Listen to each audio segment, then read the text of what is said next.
بسم اللہ الرحمن الرحیم۔ جب کوئی انسان استغفر اللہ کہتا ہے تو اس کے جواب میں اللہ کیا فرماتے ہیں؟ استغفر اللہ پڑھتے وقت بندے کے ساتھ کیا ہوتا ہے؟ کہیں آپ یہ غلطی تو نہیں کرتے؟ حضرت محمد صلی اللہ علیہ وآلہ وسلم نے فرمایا، فرمان مصطفیٰ صلی اللہ علیہ وآلہ وسلم ہے، خدا کی قسم میں دن میں 70 سے زیادہ مرتبہ اللہ سے استغفار کرتا ہوں اور اس کی بارگاہ میں توبہ کرتا ہوں۔ بہت سارے لوگوں کی زبان پر استغفر اللہ کے الفاظ ہوا کرتے ہیں۔ کوئی غلط بات ہوئی تو انہوں نے استغفر اللہ پڑھا تو لوگ استغفر اللہ کہنے کے عادی ہو جاتے ہیں۔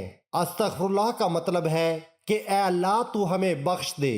صرف استغفر اللہ کہہ دینے سے آپ کی توبہ قبول نہیں ہوتی، کیونکہ استغفر اللہ عام طور سے جو لوگ بولتے ہیں وہ ان کی زبان پر رٹے ہوئے الفاظ ہیں، تو بس وہ استغفر اللہ ان کی عادت میں ہے۔ تو عادت میں ہونے کی وجہ سے اگر کوئی انسان استغفر اللہ بول رہا ہے تو اس سے اس گناہوں کی بخشش نہیں ہوگی۔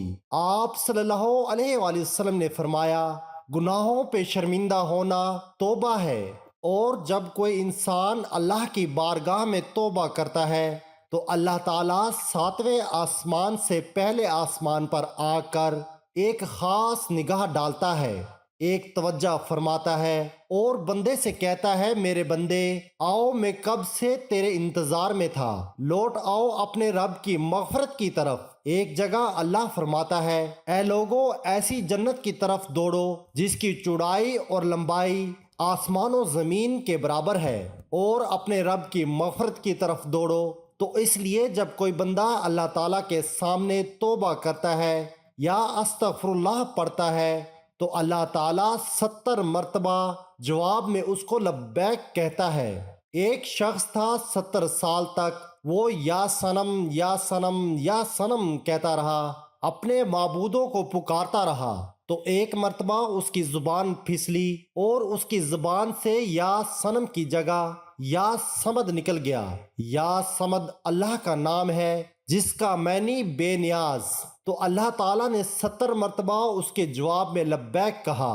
ایک روایت میں آتا ہے کہ 70,000 دفعہ اللہ تعالیٰ نے لبیک کہا، یعنی اے میرے بندے تیرا رب حاضر ہے، کیا چاہتا ہے؟ تو فرشتوں نے کہا کہ مولا، یہ بندہ تجھے نہیں پکار رہا، یہ تو یا صنم کر رہا تھا، دھوکے سے اس کی زبان سے تیرا نام نکلا، بلکہ یہ تو تجھے جانتا ہی نہیں ہے، یہ تو ساری زندگی یا صنم کرتا رہا۔ تو اللہ تعالیٰ نے فرمایا کہ اے فرشتوں خاموش ہو جاؤ، اور فرمایا کہ مجھے معلوم ہے کہ یہ مجھے نہیں پکار رہا، لیکن دھوکے سے ہی صحیح، لیکن اس نے اپنے معبود حقیقی کو پکارا تو ہے۔ اگر میں نے بھی اس کے سوال پر اس کا جواب نہ دیا تو پھر مجھ میں اور ان میں کیا فرق رہے گا جس کو یہ 70 سال سے پکار رہا ہے۔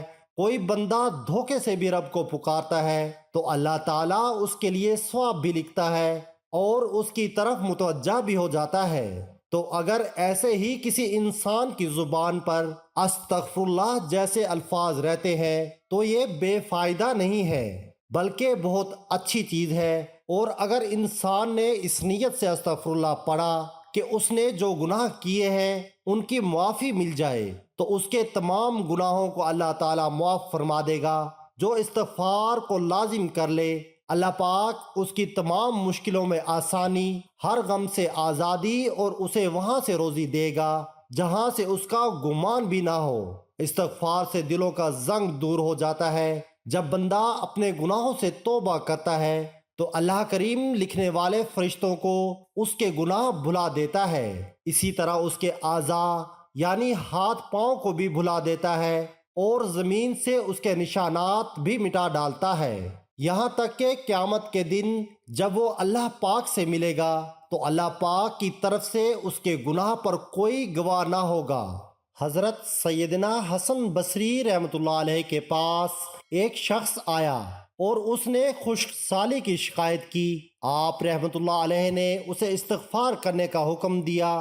دوسرا شخص آیا، اس نے تنگ دستی کی شکایت کی تو اسے بھی یہی حکم فرمایا۔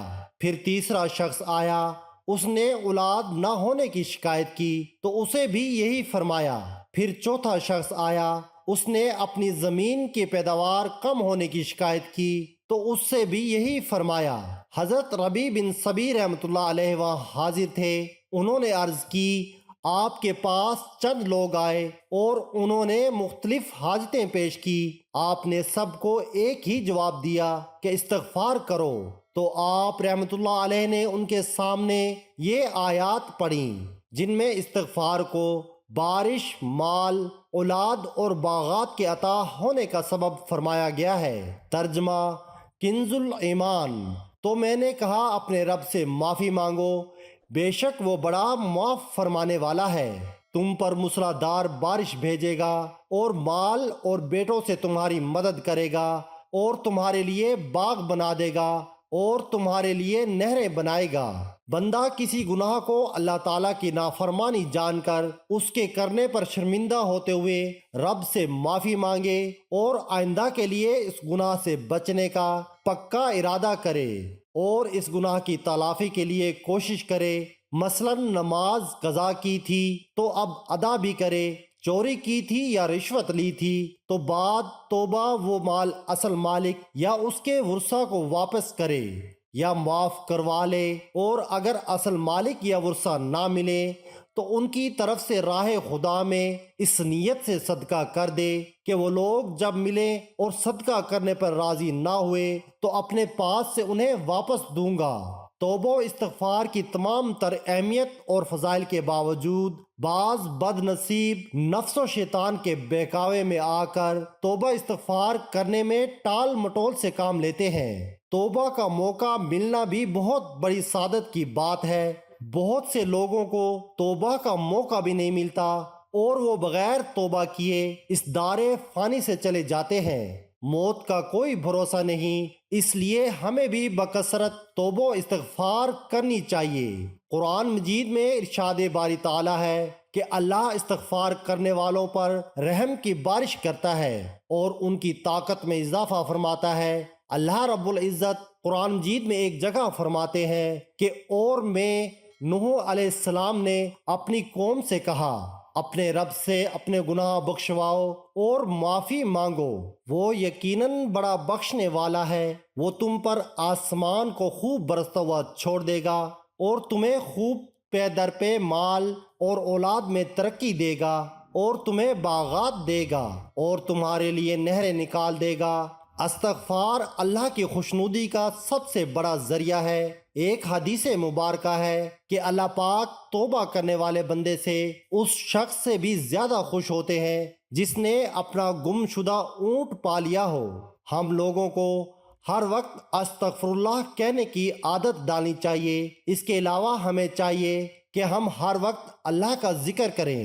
اللہ کی یاد سب سے بڑی چیز ہے۔ آپ صلی اللہ علیہ وآلہ وسلم نے فرمایا کہ اٹھتے بیٹھتے چلتے پھرتے اللہ کا ذکر کیا کرو۔ جو لوگ اللہ کا ذکر کرتے ہیں وہ زندہ ہیں، جو اللہ کا ذکر نہیں کرتے وہ مردہ ہے بلکہ مردار ہیں۔ ہماری زبان ہر وقت اللہ کی یاد سے تر رہنی چاہیے، اور جب بندہ اللہ کا ذکر کرتا ہے تو شیطان چونکہ انسان کے دل پر اپنے پنجوں کو ہر وقت بٹھائے رکھتا ہے، جب بندہ اللہ کا ذکر کرتا ہے تو پھر وہ اپنے پنجوں کو ہٹا لیتا ہے، اور جب وہ بندہ ذکر کرنا بند کر دیتا ہے تو وہ پھر اپنے پنجوں کو بندے کے دل پہ رکھ لیتا ہے۔ تو اس لیے ہر وقت ہمیں اللہ کا ذکر کرنا چاہیے، درود پاک کی کثرت کرنا چاہیے، استغفر اللہ اور ہر ذکر والے الفاظ کو اپنی زبان پہ رکھنا چاہیے۔ اللہ پاک سے دعا ہے کہ ہمیں گناہوں سے بچنے اور سچی توبہ کی توفیق عطا فرمائے، آمین۔ ناظرین، کومنٹ باکس میں اللہ تعالیٰ کے 99 ناموں میں سے ایک نام ضرور ٹائپ کریں۔